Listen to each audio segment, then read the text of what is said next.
Left by my fiance just weeks after our son was born, I felt abandoned. I need to leave, he said, while my family supported me. Now he's in a hotel so much happier while I'm left to juggle work and motherhood. How did it come to this? My fiance and I had a baby 4 months ago. We became pregnant within the first 6 months of knowing each other. We met, fell in love, and moved in together relatively quickly. I was living with my parents when I met him, and he ended up loving them and getting along so well that he moved in with my parents and me. It is a 10,000 square foot house, so no one is on top of each other. When we discovered we were pregnant, we were shocked and decided to stay in the house with my parents because they agreed to be a significant help with the baby for the first 6 months or so, which we knew we definitely needed. My fiance's family is from out of state, so he visited them frequently while I was pregnant. I was unable to go with him due to my job and wanted to reserve my vacation and personal time for when the baby arrived. I mention this because everyone's initial red flags about him were raised when he left for a month at a time during my pregnancy. As a side note, my pregnancy was high risk. The baby had a congenital heart defect and underwent every possible genetic test, so it was a whirlwind of a pregnancy. Fast forward to when we had the baby, it was a very long labor. The baby was born 4 weeks early after 38 hours of labor, including 3 hours of pushing. I was passing out and they ultimately had to use forceps to deliver the baby. The baby spent 8 days in the neonatal intensive care unit. The recovery was very lengthy and difficult. I am still recovering. He was not very supportive in the hospital and prioritized his own wants and needs. He was tired, so he went home to sleep, and he was frustrated about many things, which I found selfish considering what I had just gone through. My mom, dad, and brother were with me the entire time, providing immense support. Fast forward to the baby coming home. I ended up sleeping in a different room with the baby than my fiance. Looking back, I have significant regret about this, but I did not feel right. I did not feel well and did not want anyone in bed with me. However, I feel bad about that decision. Anyway, I am mentioning all this because it is necessary to understand what is happening, I guess. After the baby had been home for about 2 weeks, my fiance expressed significant frustration and anger. My mom has been a considerable help with the baby, but my fiance found it overwhelming. To be honest, I needed the help as I could not even walk, and we were both new to the whole newborn experience, so support was essential. He took this as being too much, overbearing, and overwhelming, and when the baby was about a month old, he left to go back home. This was in December, and he ended up staying longer than he initially indicated, spending Christmas and New Year's away and missing a month of the baby's life and his first holidays with his son. My parents found it strange but remained supportive and did not show their anger. When he returned, I thought things would improve, but he was still unhappy. We continued sleeping in separate beds, which I regret, but I have been dealing with pelvic floor issues and postpartum depression, which has been quite taxing on me. He was getting upset about the lack of sexual activity between us, expressing that he had needs. He felt disrespected by my mom, but my mom was at her wit's end, which is no excuse. He felt hovered over when with the baby and had simply had enough. About a month ago, he expressed his unhappiness and stated that he was going to leave and stay at an Airbnb. I was shocked and asked, "You are going to leave me and our son?" He ultimately apologized, saying he was being dramatic and did not leave. He claimed he had the baby blues, so I hoped things were getting better. He seemed happier and got along well with everyone. Now fast forward 1.5 months, he went to work one day and did not return. He went to stay at a friend's house and has now been at a hotel for almost 2 weeks. I completely understand him not wanting to live with my parents and feeling overwhelmed, but he just left me here. We could have discussed a plan, and he says to me, "I tried telling you I wanted to leave." But in my defense, he had apologized afterward and stated he was being dramatic. I believed it would be unwise to leave now, given all the support we had. Therefore, I did not fully realize he was that serious, so I guess I did not react appropriately. I would have preferred a plan to leave, perhaps finding places and handling it together. He should have sacrificed more time to do this with me. I also forgot to mention that I recently returned to work about 1.5 weeks ago, and he came to my job during my lunch breaks for the first 3 days, claiming he needed to leave. He said he needed an apartment and that my entire family has been disrespectful and he couldn't take it. I completely understand his perspective, but to just not return and leave me. I was also struggling to adjust to work while being away from the baby, which felt unfair. He is in a hotel and claims he is much happier. He also stated that if it weren't for work, he would have gone back home and done long distance with me. I suggested we should find a place together, but he thinks I am too attached to my mom and dad and will never leave. However, my parents are my primary caretakers for the baby. I also work only 15 minutes from my parents' house. This arrangement had been planned perfectly, and he decided to do this only a week into my new job. He wants to get an apartment an hour away from my parents' house because it is closer to his work, but he does not fully understand that it is challenging for me to drive that much with the baby. I think he should take on more of the driving burden since he would be alone in the car, unlike me with a baby. He completely expects me to drive our 4-month-old son for hours each day so that my parents can watch him while I am at work. He told me to quit my job and become a stay-at-home mom. I feel like he is trying to distance me from my family. For the month of April, he plans to stay at an Airbnb, which is a room in a shared house with a bathroom that is not suitable for a 4-month-old. He claims, "It's not like you are going to bring the baby away from your parents anyway." I feel an overwhelming amount of guilt about everything, and that is where I am right now. I blame myself for all this and feel sad all the time. I hate that he is gone, but I also resent what he did. I am not yet fully recovered, either physically or mentally. He advises me to toughen up and argues that postpartum issues are not an excuse, insisting he will not baby me like my parents do.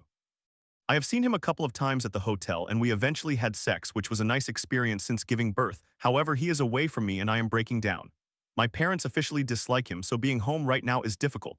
He does not want to come here and they do not want him here. He has not seen the baby since he left and does not seem to care to see the baby.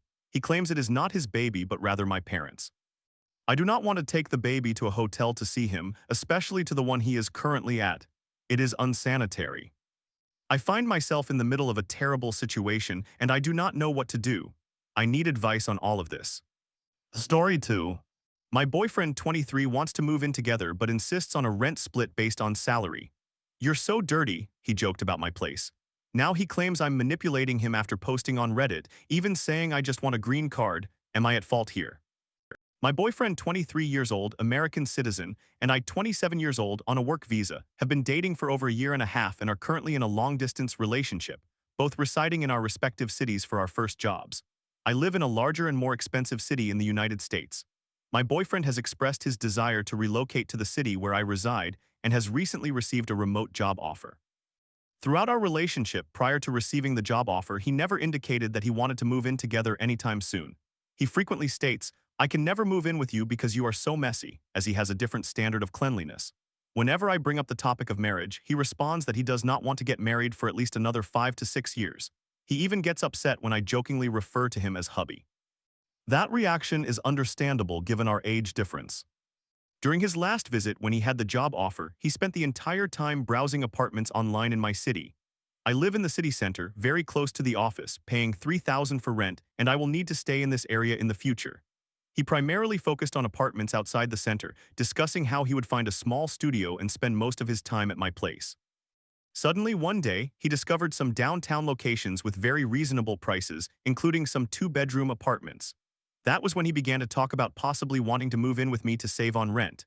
He also suggested that we split the rent based on our salaries and said, "I only want to pay $1,300 for rent, which is what I am currently paying." I have no idea how much my boyfriend earns. I work in the technology sector, so my salary is quite transparent. My base salary is certainly higher than his, but he often claims that he works overtime to earn more and has numerous investments. He knows how much I save after my expenses from my take-home income, and he continually claims that he saves more than I do. I distinctly remember that day I was in bed while he discussed how we should divide the rent. He even took out his laptop and found a rent-splitting website, asking me to input my salary for a calculation. After the calculation, he stated that he would not have to pay more than $1,300. My parents and relatives have been encouraging me to settle down, whether with him or someone else. When he brought up the idea of moving in together, I initially felt concerned about whether I should even consider moving in with him, particularly since he is clearly not ready to marry me yet. However, after discussing it with my relatives, I realized that he had been the one making all the suggestions. He was the one who introduced the idea of living together, and the one who proposed that I should cover more rent. I informed my boyfriend that I would not move in with him unless we were planning to marry in the future, and I also expressed that the proposed rent split was inequitable. English is my second language, and I am not particularly skilled at debating in English, but I argued that although I earn more than he does, my living expenses are also higher. I spend significantly on clothes, personal care products, and makeup. Historically, men have financially contributed more in relationships due to societal advantages concerning career advancement and the higher expectations placed on women, as well as the time women dedicate to pregnancy and childcare. I believe we should split rent evenly if we decide to move in together. He made a post about me on Reddit stating that I earn a higher salary but refuse to pay more for rent. He informed me that the post gained significant attention, but he declined to share it with me. Instead, he only read its content and comments to me. In that post, he asserted that we both desire to advance our relationship, which is why we want to live together, but that is not accurate for either of us. I never assumed we would be moving in together soon due to his prior comments about marriage. Additionally, he mentioned in the post that I earn double his salary, but I had no idea how much he makes. Based on our prior conversations, I assumed he earned slightly less than I do. When I presented my perspective, he insisted that the story he shared was true, claiming that I was lying and manipulating him. He stated that he wanted to move in with me as part of progressing our relationship from the very beginning. I rarely use Reddit, but now I feel compelled to create my own post to clarify what actually transpired. I have an excellent memory, and I possess my chat history from when I discussed this matter with my relatives as it unfolded. So am I manipulating him? Edited. I want to make a few edits before I log off from Reddit. I need to catch up on work tomorrow to maintain my high-paying job. 1. I just realized he claimed in his post that I earn $170,000 per year. That is not accurate. My base salary is approximately $120,000 before taxes, and the $170,000 includes stocks that will vest in the future. 2. Additionally, during a phone argument tonight, he stated that if I were promoted, my salary would again become exactly double his, taking future salaries into account. 3. Two-bedroom apartments in the city do not typically cost $3,000. Decent ones are priced around $4,500. So if he pays $1,300, I would need to pay more than $3,000. 4. He has been attacking me by accusing me of dating him for a green card. I distinctly recall him telling me once when his family inquired if we planned to marry that he would not marry me until I obtained my green card independently through work sponsorship. And what am I gaining from this relationship? No financial support, no emotional support. Should I continue to engage in relationship dynamics that feel charitable? I do not believe it is unethical to request something in a relationship. 5. Regarding my statement about men contributing more financially in relationships, I am merely stating facts. We have been splitting expenses evenly throughout our relationship, and I have never received any significant financial assistance from him. 6. After I confronted him about his arrangement, he altered his narrative, asserting that he wished to move in for the sake of our relationship and claimed that he was only moving to the city center for me.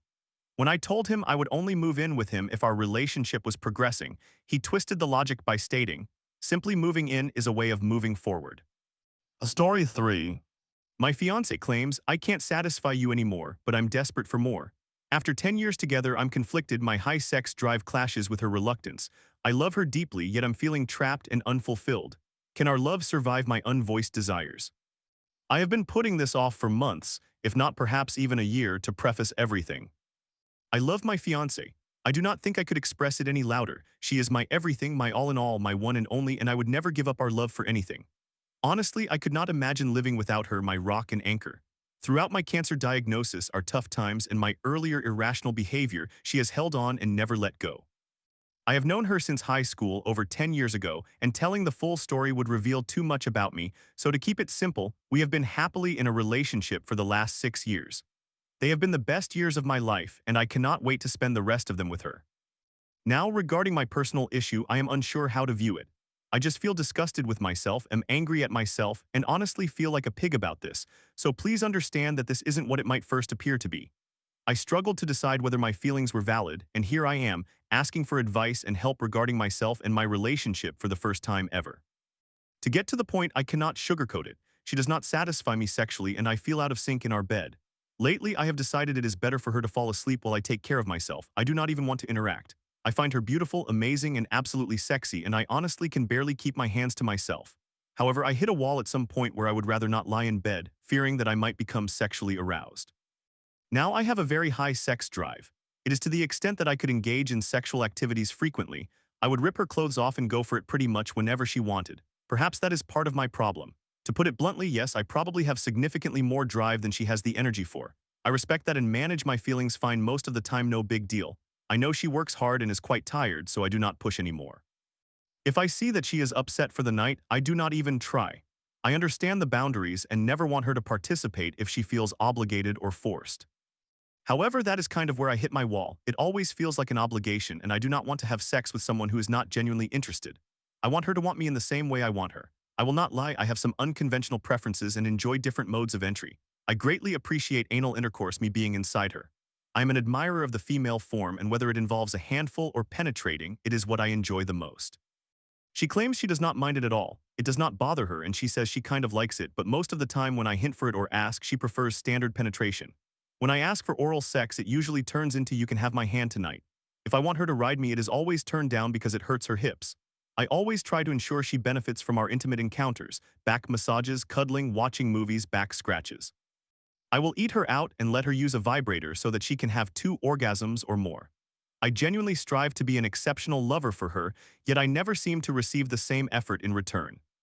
I know not all women are interested in oral sex and anal intercourse, and that is perfectly fine. I would not think less of her if that were the case. However, I cannot shake the feeling of being set up for disappointment. It is always the same routine with the same exact words. I have tried approaching it differently, putting in more effort when possible and generally not bothering her about it, yet nothing seems to improve my side of things. Now I just feel unfulfilled. I want to explore more, or at the very least wish she would show a desire to engage, that she wants it, but it simply does not happen. I feel as though whenever I do get something, I finish and then feel compelled to apologize and feel guilty for receiving oral sex or for her allowing me to penetrate her anally. It feels burdensome to fulfill my sexual desires, and it is no longer working for me. I have rolled these thoughts around in my head. I will not leave her. I considered possibly bringing up the idea of a threesome with another woman at some point, simply to fulfill some of my desires, but I fear it could introduce trust issues and potentially damage our relationship and her self-esteem, so I do not think I could go down that path. I do not want an open relationship. I am fully committed to my partner for the rest of my life.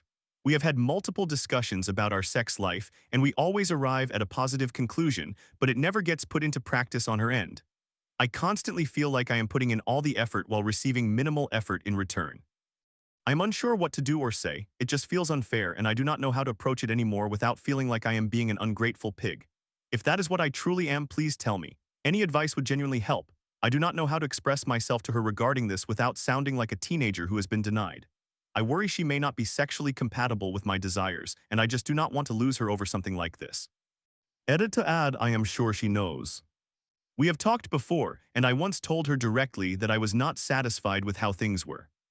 However, I think she has definitely picked up on the cues lately. When I am in a bad mood, I tell her I am fine or I am just relaxing. She pouts or huffs and says, I cannot satisfy you anymore. She could, but she is not willing to, and I am not inclined to tell her in those exact words, but it is all that comes to mind. Do you want me to do anything for you? No, I am fine. What it really means is, yes, but I do not want it to feel like a chore. I know you do not want to or like to, so I will pass.